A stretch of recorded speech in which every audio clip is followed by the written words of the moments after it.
We're now in the town of Fallujah and we're inside a base of one of the popular mobilization units. Now these are local militias that were part of the fight against IS and helped to drive them from the town. Well, one of the men I've met here has just survived an IS attack on a checkpoint. His name is Hussein Hamada. He's 24 years old, and two of his friends, his brothers in arms, were gunned down in that attack. It's very difficult. I still cannot sleep. They were my brothers. We would eat and drink and sleep together until Daesh came and separated us. Do you feel like this fight against IS may never be finished? It will take a long time, and they will come back with a different name and a different flag. It's hard to stop this killing and destruction.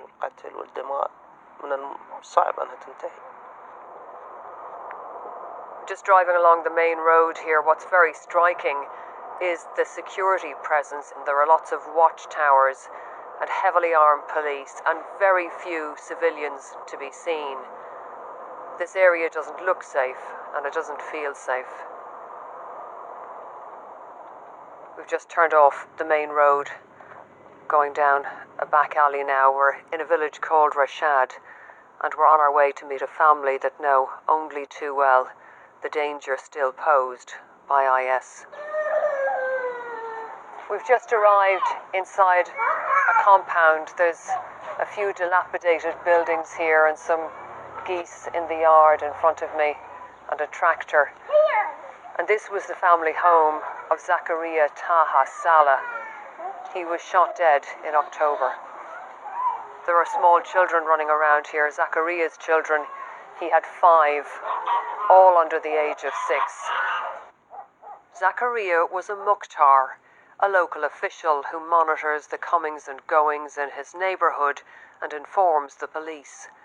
In the 2 years since IS lost its territory in Iraq, it has killed 9 Mukhtars in his district alone.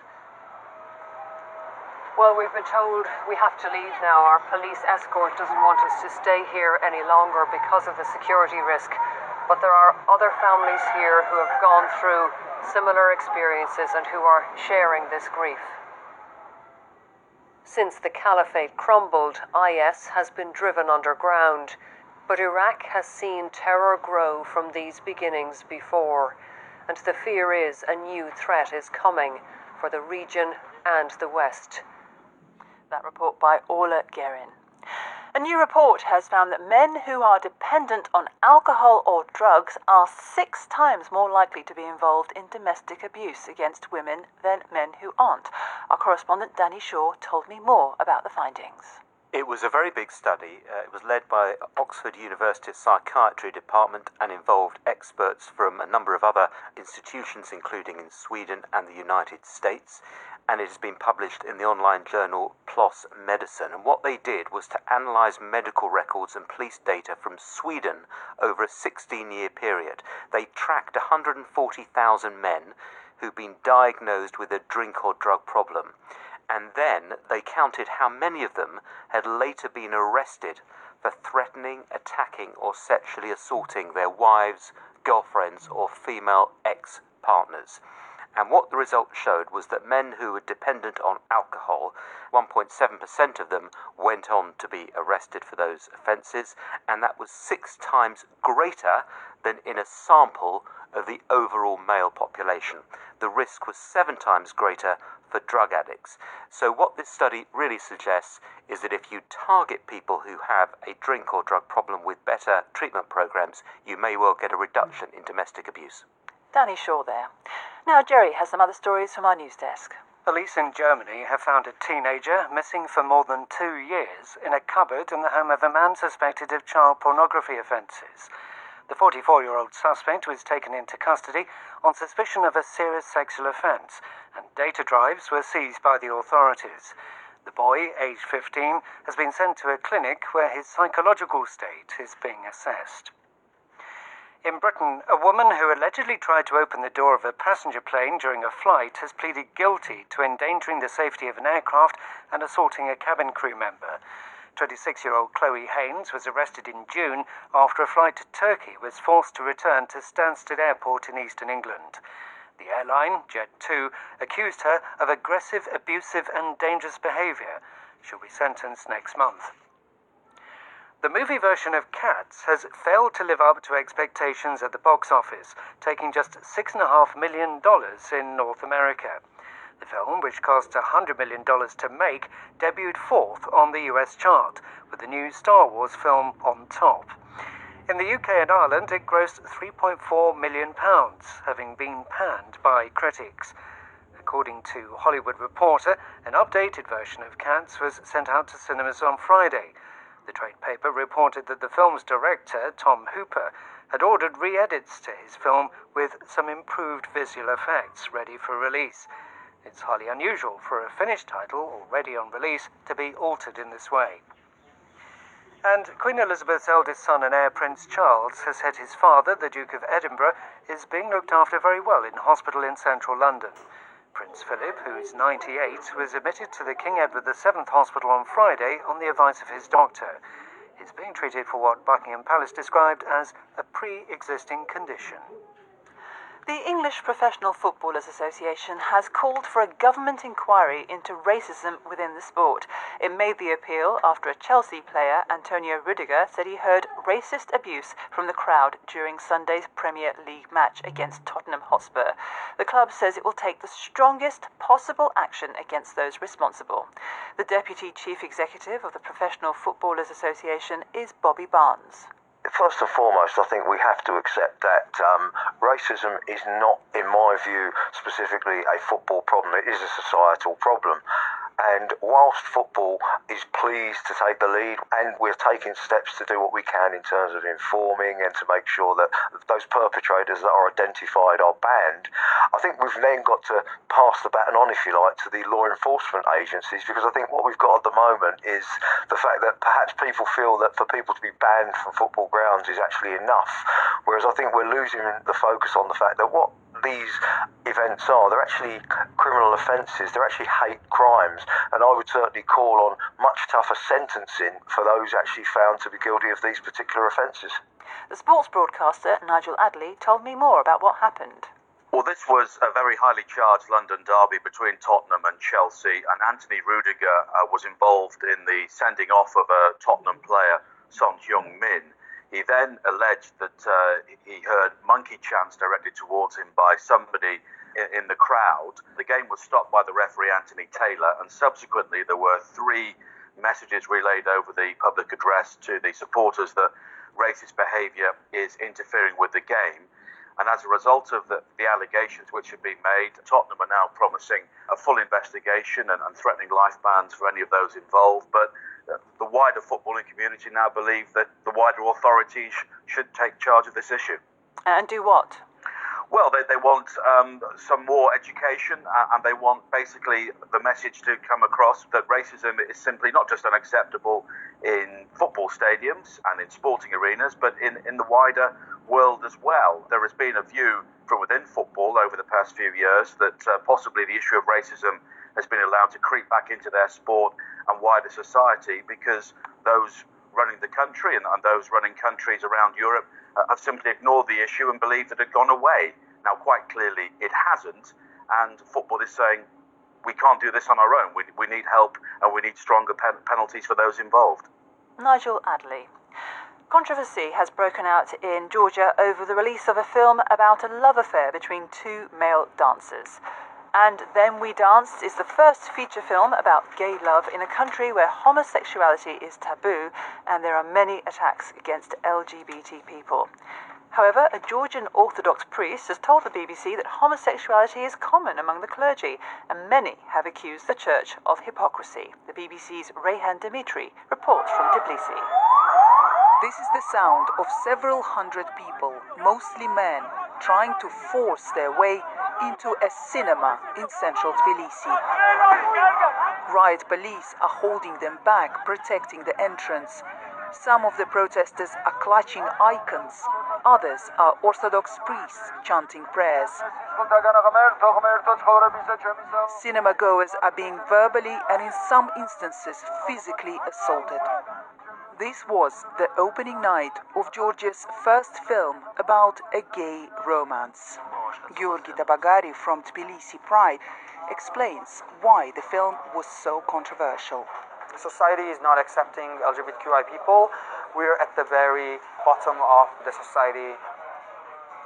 In Georgia, discrimination against sexual orientation is illegal, but in reality, people cannot be openly gay. Lasha and Beka, not their real names, agreed to meet us in a park. When I told my mother I was gay, she said, "I wish you were dead." She took me to see a priest. His advice was to send me to a psychologist. Georgia is an Orthodox Christian nation, and it preaches that homosexuality is a sin. Georgian society was stunned recently when allegations about homosexuality in the church were made public for the first time. Father Andrea is among a small group of priests who decided to speak out against what they say is hypocrisy within the clergy. We have many problems in the church, and one of them is homosexuality. It is the main problem.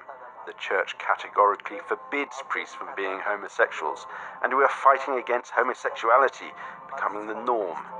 The Georgian Orthodox Church told the BBC it's impossible for there to be any gay priests. But the gay couple in the park has this message. This is not a virus that needs treating. There always has been homosexuality, and there always will be. That report by Rayhan Dimitri in Tbilisi. And a reminder of the main news this hour. 5 people have been sentenced to death in Saudi Arabia for the murder of the journalist Jamal Khashoggi last year. Thanks very much for listening to the newsroom from the BBC World Service. You're listening to the BBC World Service, the world's radio station. And now, here's a look back at 2019 in podcasts. A world of wonder. 60 seconds. That's just crazy to try to do something as dangerous as that around the moon. Moments of joy. What you should see now is a cloud. No way. A world of drama. We don't have to be afraid now. Look at us. And real life too. This is maybe the first lead of evidence we have in almost 48 years.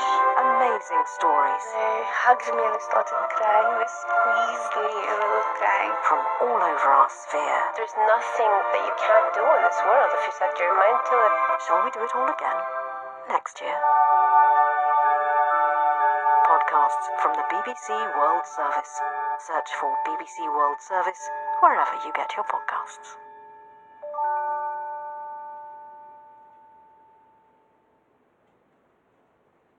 Welcome to the Y Factor on the BBC World Service.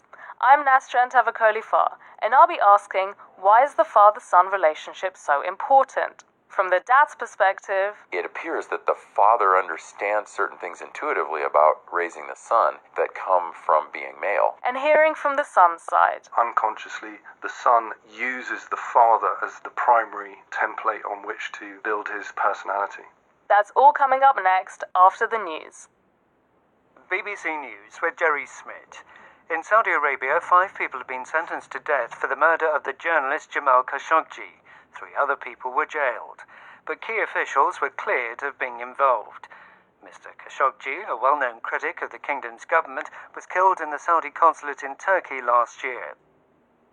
State media in Algeria say the head of the army, Ahmed Gayed Salah, has died of a heart attack at the age of 79.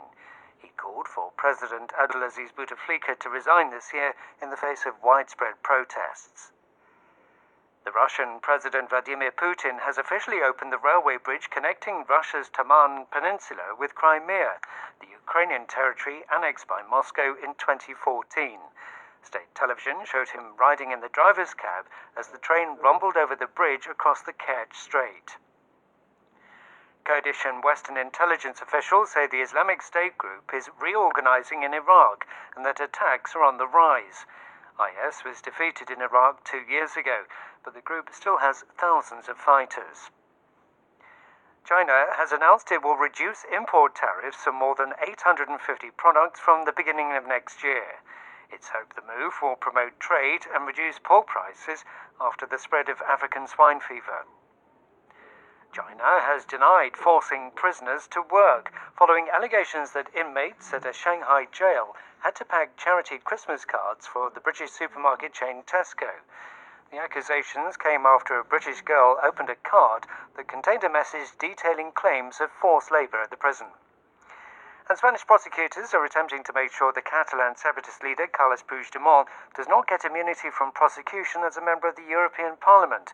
They've asked Spain's Supreme Court to petition the Parliament to declare him ineligible for immunity. BBC News. We're gonna go play in the park. You ready? Let's rock and roll. Are you sure you don't want to take off your flash suit? Fathers, the first model of manhood for many boys. A relationship that is changing fast with the times. And becoming a father can change a man himself. So now in the car, I just go crazy. I just absolutely just sing along to everything. And he sings along to everything. Like we were singing Elton John the other day or what have you, and he was loving every part of it.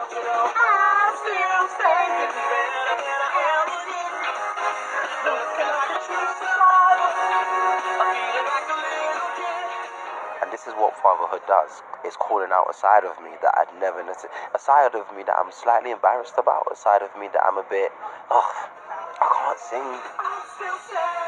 Poet Yomi Sode in the car with his 4-year-old son Noah. I can just about do all these dance moves, but I'm going to have to actually do these things. I'm going to actually have to do all of these things in order for him to be as expressive as he wishes to be. Because if I choose not to be that person, then he's only going to mirror me. And I don't want a child that is like, I don't want a child that's full of excitement but then doesn't know how to show it.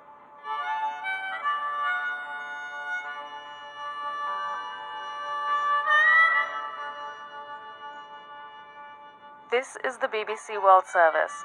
I'm Nasran Tavakhalifa, and on this edition of The Y Factor, we ask why the father-son relationship is so important.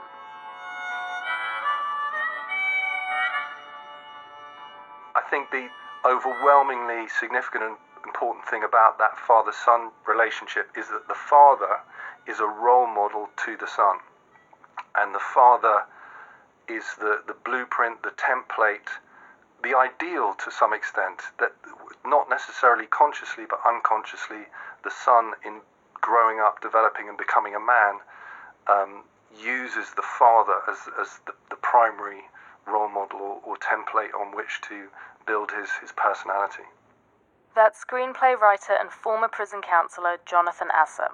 He says that his difficult relationship with his father led to him bullying others while at boarding school. I was put in isolation in order to sort of protect boys who I was involved in bullying, and in order to punish me and stop me from doing it. And I remember thinking, well, I'm going to, not get caught again. I'm going to be more adept in my behavior towards people if I'm victimizing them. There is a lot of study about the father-son relationship. Michael Gurian has been a family counselor for almost 30 years and has written books about raising sons. He looks at how research on neurobiology and the brain can be applied to help explain family dynamics. From the nature viewpoint, what I think we've discovered is that there are assets the father is giving that help with self-regulation, that help with maturation and development, so what we call social emotional learning. All of these things are actually going on in the brain, and the maturation needs to happen, not just body but brain. And the son is testosterone driven like the father, right? Males get 10 to 20 times more testosterone than females. It sets up our male brains in utero. So, on the nature side, in terms of brain science and biochemistry, it appears that the father understands certain things intuitively about raising the son that come from being male. So, for instance, the impulse control, self-regulation that everyone is trying to get, all brains are trying to get from between 10 and 17-ish, 18-ish. There's a lot of brain growth toward self-regulation and toward connecting pathways between the midbrain and the top of the brain that does executive decision making. It appears the father really helps with this. And then 15 to 20, the brain's more developed, certainly more mature, but this is a high risk-taking time for young guys, 15 to 20. The testosterone is flowing, they're taking lots of risks, addictions can set in at that age. So it's just so important to have the dad there, guiding character development, emotional development, all of the things that he's going to need to be a man, which he will need to be. I think any boy is going to tend to model his ideas of what a man is on the image that he has of his father, but not always by emulating it, sometimes by rejecting that image. That's Christopher Dickey, foreign editor for the Daily Beast. He's traveled the world as a journalist, reporting from Central America, as well as being the Washington Post's bureau chief in Cairo. But despite a professional life spent covering big global events, the story that really fascinated him was much closer to home, namely his relationship with his father, the former American poet laureate James Dickey. I was never interested in doing the kind of macho things that my father did, or at least not obviously. My father was a veteran of World War II and a football player and an athlete. I was never a football player, never an athlete, at least didn't even have the vaguest aspirations to any of those things after I was about 8 years old. But then what did I do with my life? I spent most of my life as a war correspondent.